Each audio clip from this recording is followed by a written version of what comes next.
Hey guys, आज हम फिर हाजिर हैं इलेक्ट्रोकेमिस्ट्री का एक क्वेश्चन लेके जो कि 29 जुलाई फर्स्ट शिफ्ट में J22 में आया था। तो देखते हैं क्या क्वेश्चन है। थोड़ा सा डिफिकल्ट है तो इसको ध्यान से देखिएगा। Resistance of a conductivity cell who cell constant is given to you. So सबसे पहले हमारे पास कंडक्टिविटी सेल क्या होता है, ठीक है।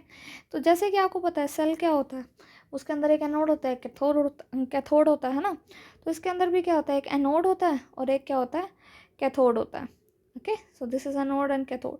ये दोनों क्या होते हैं, दोनों एक्चुअली प्लेटिनाइज्ड इलेक्ट्रोड्स होते हैं, प्लेटिनम के प्लेटिनाइज्ड इलेक्ट्रॉन होते हैं। और इसके अंदर इसको एक ऐसे स्मॉल से बीकर में रखा जाता है और यहाँ पे वो सोल्यूशन भरा जाता है जिसका हमको रेजिस्टेंस या कंडक्टेंस मेजर करना है, बेसिकली कंडक्टेंस। ओके, तो अब हमारे पास सेल कांस्टेंट क्या होता है। सेल कांस्टेंट होता है, देखिए इस इलेक्ट्रोड, ये इलेक्ट्रोड की ना बिल्कुल ऐसे एक परत सी होती है ना, एक बिल्कुल पत्ती सी होती है। It's like rectangular plate.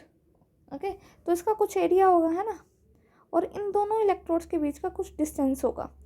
तो इसका डिस्टेंस डिवाइडेड बाय एरिया जो आपको क्या देता है, सेल कांस्टेंट देता है। और जो भी आप सेल यूज़ करते हो उसका वाई इट इज़ कांस्टेंट, क्योंकि ये फिक्स रहता है ना, आप इसका डिस्टेंस कुछ चेंज नहीं कर रहे हो। ये ऊपर से क्या होता है, फिक्स्ड होता है पूरा, ठीक है। आप सिर्फ इतना पार्ट देख पाते हो, तो ये फिक्स होता है। ओके, तो आपको cell constant that is L/A आपको दे रखा है 129 मीटर इनवर्स, है ना।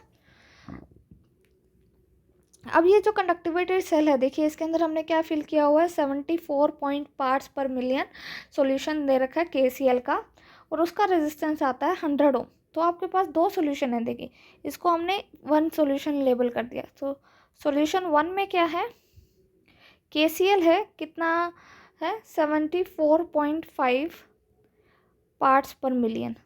पार्ट्स पर मिलियन मतलब 10⁻�6, राइट। ऑफ KCl इज 100 ओम। तो इसका रेजिस्टेंस जो दे रखा है वो दे रखा है 100 ओम। उसके बाद सॉल्यूशन टू है, उसमें क्या है, आपने सेम सेल को, अगर आप सेम सेल ले रहे हो इसका मतलब सेल कांस्टेंट तो सेम ही रहेगा, है ना। तो दूसरी बार के लिए भी सेल कांस्टेंट आपका यही रहेगा। अगर आपने सेम सेल को KCl से फिल कर दिया है और इस बार KCl का जो कंसंट्रेशन है वो है 149 parts per million. Okay, and the resistance is now 50 ओम। अगर आप देखेंगे तो रेजिस्टेंस आधा हो चुका है और इसको हमने सॉल्यूशन टू लेबल कर दिया। हमको क्या पता लगाना है, हमको दोनों सॉल्यूशन की मोलर कंडक्टिविटीज़ का रेशो निकालना है, और उसका रेशो कुछ इस फॉर्म में आएगा। तो हमको x की वैल्यू निकालनी है इसके अंदर। ओके, और मोलर मास आपको ये दे रखा है। ओके, लेट्स से नाउ अब हमारे पास first of all molar conductivity क्या होती है। कंडक्टिविटी क्या होती है, कंडक्टेंस क्या होती है, अपोजिट ऑफ रेजिस्टेंस, राइट। और कंडक्टिविटी क्या होती है, जैसे रेजिस्टेंस का एक फॉर्मूला होता है R = ρL/A। अगर आप इस दोनों को रेसिप्रोकेट कर दे तो ये हो जाएगा 1/R 1/ρ, और ये हो जाएगा A/L, है ना। This 1/ρ is conductivity. Okay, it is only known as conductivity, not molar conductivity. Molar मतलब पर मोल की कंडक्टिविटी, उसका फॉर्मूला जो होता है।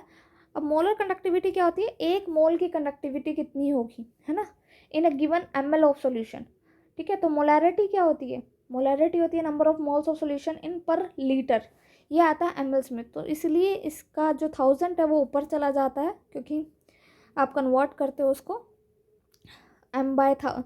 सो मोलैरिटी अगर मैं वो mls में निकालूँ तो वो 1000 से डिवाइड हो जाएगी, है ना, क्योंकि 1 लीटर इज़ 1000 ml, राइट। तो वो जो होता है वो ऊपर चला जाता है। तो आप एक्चुअली मोलर कंडक्टिविटी का फॉर्मूला होता है λm K/m/1000। So this 1000 goes up और आपके पास ये फॉर्मूला आ जाता है। Okay, and this is your conductivity. So conductive अगर मैं यहाँ पे 1/R = कंडक्टिविटी इंटू A/L लिखूँगी तो कंडक्टिविटी क्या हो जाएगी, 1/R into L/A, and L/A is your cell constant. So conductivity is 1/R into cell constant. Okay, अब हमें क्या निकालना है, हमको सबसे पहले सॉल्यूशन वन के लिए मोलैरिटी निकालनी है। ओके, सॉल्यूशन वन के लिए हमको क्या निकालनी है, मोलैरिटी निकालनी है। तो इसको स्पेसिफिक कंडक्टेंस भी बोलते हैं कंडक्टिविटी की तरह, कि अगर आपके पास एक यूनिट लेंथ है का वायर है और एक यूनिट ही एरिया ऑफ क्रॉस सेक्शन है, this area is area of cross section. Okay, कि आपके पास ये जैसे ये प्लेट है तो ये एरिया, ये जो है यहाँ से कुछ भी फ्लूइड फ्लो हो सकता है ना। अगर मान लो मैं ये खोल दूँ इस परत को, तो इसके अंदर से फ्लूइड फ्लो हो सकता है, तो जहाँ से क्रॉस कर सकता है तो that is the area of cross section, जहाँ पे आके वो हिट करेगा। तो जो बेसिकली फेस है आपके इलेक्ट्रोड का या जो सिलेंडर का जो फेस है, अगर सिलेंड्रिकल होता तो ये एरिया ऑफ जो होता है आपका क्रॉस सेक्शन होता। ओके, तो अगर ये दोनों ही वन है, लेंथ भी वन है, एरिया ऑफ क्रॉस सेक्शन भी वन है, तो कंडक्टिविटी किसके इक्वल आ जाएगी? कंडक्टेंस के। 1/r इज कंडक्टेंस ना। तो कंडक्टिविटी वो कंडक्टेंस है जब आपके पास क्या है, रेजिस्टेंस की यूनिट भी यूनिट लेंथ का है और unit area of cross section का है। ओके, अब सॉल्यूशन 1 की हमको क्या निकालनी है? मोलैरिटी निकालनी है। ठीक है, मोलैरिटी क्या होती है? Given mass divided by molar mass and divided by volume of solution in litres. तो हमको दे रखा है कि कितना है, 74.5 पार्ट्स पर मिलियन का सॉल्यूशन है आपके पास, और हमें पता है कि मोलर मास कितना होता है, 74.5 ग्राम पर मोल, राइट। सो मोलैरिटी क्या होता है हमारे पास? Mass in gram, right, divided by molar mass, right, and divided by volume of solution in litres. तो अब हम इसी तरीके से दोनों की मोलैरिटी निकाल सकते हैं, मोलैरिटी 1 एंड मोलैरिटी 2, राइट। अब आप देखेंगे तो मास इन ग्राम, अब हमें मास इन ग्राम नहीं दे रखा, हमें पीपीएम में दे रखा है ना। तो अगर हम पीपीएम में जब हम मास निकालते हैं तो वो कैसा होता है? Mass in gram of solute, right, mass of solution, right, in grams definitely, into 10⁻⁶। So अगर मैं क्या करूं कि क्योंकि हमको क्या चाहिए, हमको सिर्फ मोलर कंडक्टिविटी का रेशियो चाहिए of solution 1 and solution 2, right. अगर आप ध्यान से देखेंगे तो ये क्या बनेगा?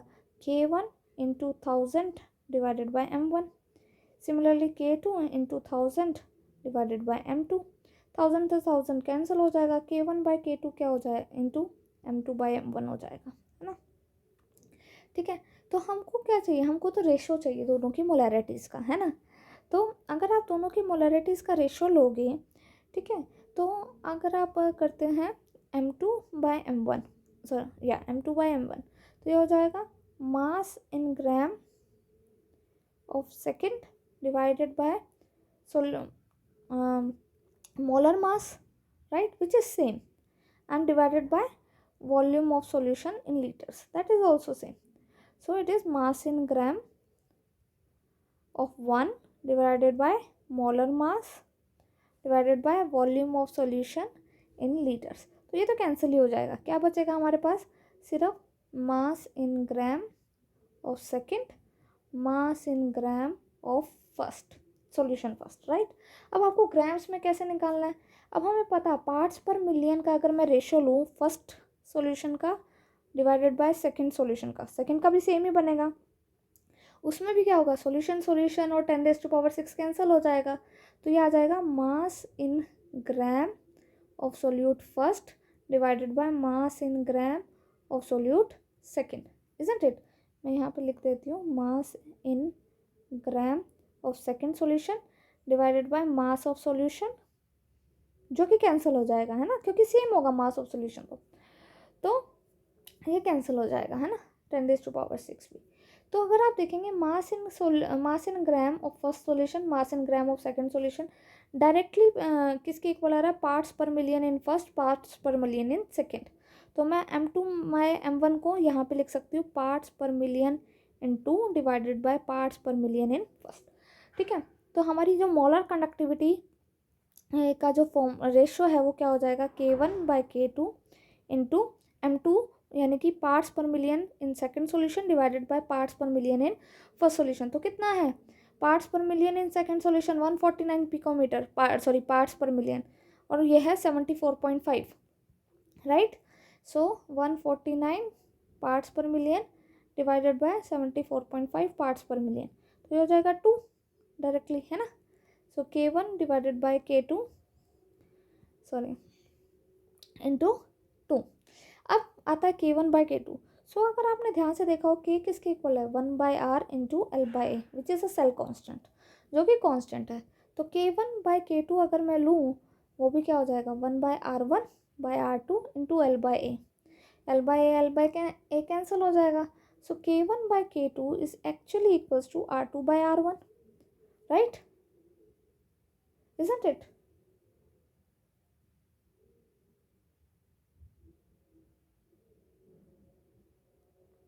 तो R2 जो है वो है 50 और R1 जो है वो है 100, तो इट इज़ 1/2, है ना। तो लैम्डा मोलर कंडक्टिविटी सॉरी